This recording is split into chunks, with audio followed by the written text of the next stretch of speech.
नमस्कार, झारखंड समाचार में आप सभी का स्वागत है। आइए जानते हैं आज दिन भर की तमाम छोटी बड़ी खबरें। इससे पहले आपने इस चैनल को सब्सक्राइब नहीं किए हैं तो प्लीज चैनल को सब्सक्राइब कर बेल आइकन को प्रेस कर दीजिए, जिससे खबरों का अपडेट आपको मिलता रहे।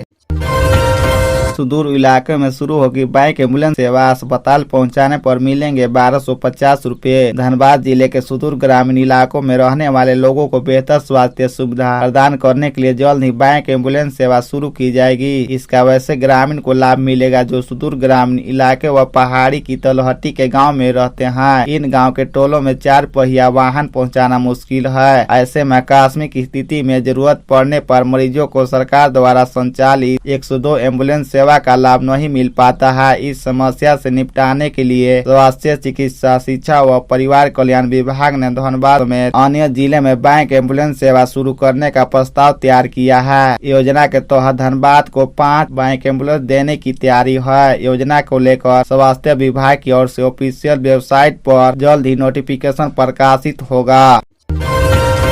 झारखंड के प्राइवेट स्कूलों में खाली रह गई बीपीएल बच्चों की 2500 से अधिक सीटें। स्कूली शिक्षा एवं स्वच्छता विभाग की रिपोर्ट के अनुसार वर्ष 2022-23 में राज्य के मान्यता प्राप्त निजी स्कूलों में कुल 6974 सीटों पर बीपीएल बच्चों का नामांकन होना था। विभाग ने 100% सीटों पर बच्चों का नामांकन सुनिश्चित कराने का निर्देश भी दिया था। इसके बावजूद निजी स्कूलों में केवल 4386 बीपीएल बच्चों का ही नामांकन हुआ, जबकि 2588 सीटें रिक्त रह गई। राज्य में वर्ष 2011 और 12 में शिक्षा का अधिकार अधिनियम लागू किया गया था। इसके तहत राज्य के मान्यता प्राप्त निजी स्कूलों इंट्री क्लास में 25% सीटों पर बीपीएल बच्चों के नामांकन का प्रावधान है। बीपीएल बच्चों के शिक्षण शुल्क का भुगतान राज्य सरकार करती है। सरकार स्कूलों को एक बच्चे के लिए प्रति माह 425 रुपए शुल्क देती है। सरकार की ओर से बीपीएल बच्चों के लिए निर्धारित शिक्षण शुल्क में बढ़ोतरी पर विचार किया जा रहा है। इसका प्रस्ताव भी तैयार किया गया, लेकिन इस पर अंतिम निर्णय नहीं होने की वजह से अब तक शिक्षण शुल्क में बढ़ोतरी नहीं हो पाई है।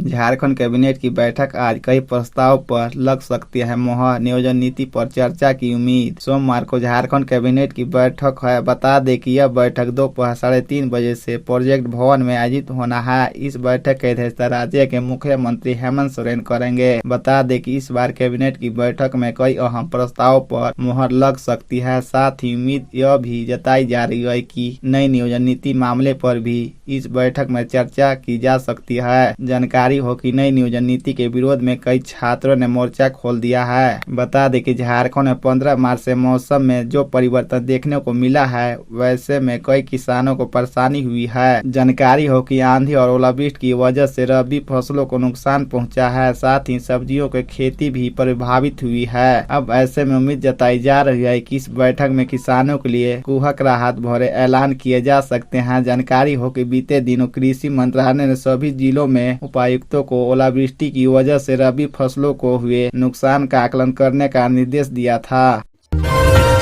जब लालू यादव ने पूछा था कौन है लीलांबर पीताम्बर, दोनों भाइयों के शहादत दिवस पर क्यों है विवाद। झारखंड सरकार के सरकारी फरमान के मुताबिक पलामू में हुए जंग आजादी के 2 महानायक स्वतंत्रता सेनानी लीलांबर और पीताम्बर शाही का शहादत दिवस 28 मार्च है। कहा गया है कि इन दोनों भाइयों को पकड़कर लेस्लीगंज लाया गया और यहीं बिना कोई कानूनी कार्रवाई किए 28 मार्च 1859 को फांसी दे दी गई। इसी आधार पर पूरे राज्य में 28 मार्च को दोनों भाइयों का शहादत दिवस मनाया जाता है। हालांकि इसे लेकर इतिहासकार और लेखकों में मतभेद रहे हैं। लीलांबर पीताम्बर को लेकर अलग अलग लेखकों ने इनके शहादत तिथि में भिन्नता बताया है। गढ़वा के इतिहासकार डॉक्टर रमेश चंचल द्वारा लिखित नाटक में पलामू हूँ में जिक्र है कि इन 2 शूरवीर भाइयों को अंग्रेजी हुकूमत ने 28 मार्च को ही लेस्लीगंज में बरगद के पेड़ से लटका कर फांसी दी थी। इसी को आधार मानते हुए बाद में झारखंड सरकार ने यह मान लिया कि 28 मार्च ही इन 2 भाइयों का शहादत दिवस है।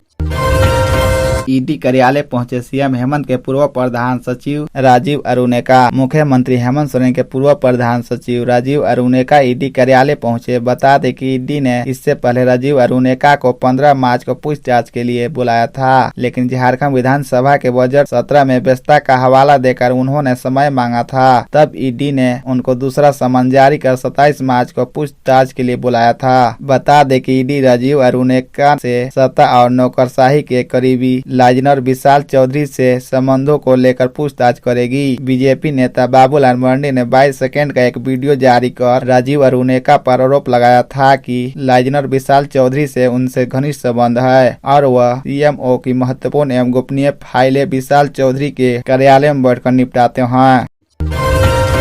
झारखंड में 1 अप्रैल तक बरसेंगे बादल, 30 से 40 किलोमीटर की रफ्तार से चलेगी हवा। मौसम में उलटफेर का दौरा जारी है। रविवार की सुबह धूप निकली, इसके बाद शाम 4 बजे से तेज हवा चलने लगी और झमाझम बारिश शुरू हो गई। इससे मौसम खुशगवार हो गया। इससे रोजेदारों ने भी राहत महसूस की। 2 दिन मौसम शुष्क रहने के बाद पुनः एक बार बारिश और वज्रपात का दौर शुरू हो रहा है। खासकर कोल्हान के लिए मौसम विभाग ने ऑरेंज के साथ साथ येलो अलर्ट जारी किया है। राज्य के दक्षिणी एवं मध्य भागों में आंशिक बारिश एवं गर्जन के साथ वज्रपात हुआ। इस दौरान 40 से 50 किलोमीटर प्रति घंटे की रफ्तार से हवा चली। मौसम विभाग के अनुसार झारखंड की यह स्थिति बिहार एवं कर्नाटक के रास्ते में एक टर्फ रन करने के कारण हुई है। मौसम विभाग के अनुसार आगामी 6 दिनों तक कोल्हान में एवं निकटवर्ती मध्य भाग में आसमान में बादल छाए रह सकते हैं। इन दौरान कहीं कहीं आंशिक एवं मध्य दर्जे की बारिश देखने को मिल सकती है। 1 अप्रैल तक ऐसी स्थिति रहने की संभावना है।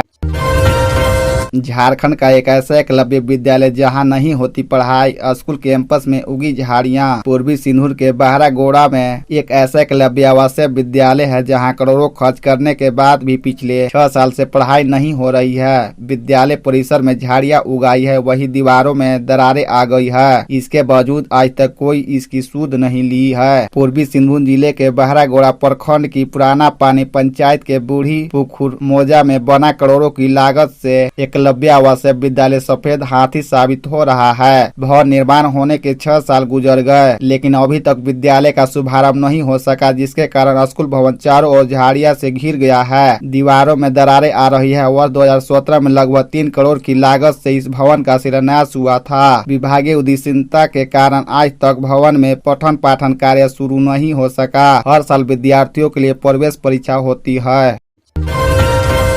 जमशेदपुर में 2 जगह फायरिंग, कोर्ट के बाहर नवीन सिंह को बनाया निशाना। टीन प्लेट चौक के पास भी गोलीबारी। पूर्वी सिंहभूम जिला मुख्यालय जमशेदपुर शहर में 2 जगह अपराधियों ने फायरिंग से दहशत फैला दिया। कोर्ट परिसर के बाहर सिद्धगोड़ा के मनप्रीत सिंह ढीलो हत्याकांड के नामजद आरोपी में से एक नवीन कुमार सिंह पर अज्ञात अपराधियों ने गोली चलाई। हालांकि नवीन कुमार बाल बच्चे। दूसरा मामला गोलमुरी थाना अंतर्गत टीन प्लेट चौक के पास की है। यहाँ भी अपराधियों ने 10 से 12 राउंड फायरिंग किया। इधर दोनों मामलों को लेकर पुलिस जांच पड़ताल तेज कर दी है। दोपहर 1 बजे के बाद जमशेदपुर कोर्ट के गेट नंबर 3 में घटना उस वक्त हुई जब नवीन सिंह मनप्रीत सिंह ढीलो हत्याकांड सुनवाई में उपस्थित होने के बाद घर जाने के लिए कोर्ट से निकल रहे थे। बताया गया कि नवीन सिंह के खिलाफ ADJ 2 कोर्ट में सोमवार को मनप्रीत सिंह हत्याकांड की सुनवाई की तिथि निर्धारित थी। नवीन सिंह कोर्ट में सुबह करीब 11 बजे पहुंच गए थे। कोर्ट की सुनवाई में वकील के माध्यम से अपनी उपस्थिति दी थी। कोर्ट में नवीन सिंह के विरुद्ध आरोप गठित किया जाना था, लेकिन इसी केस में अन्य अभियुक्त सलमान द्वारा डिस्चार्ज फाइनल किया गया था।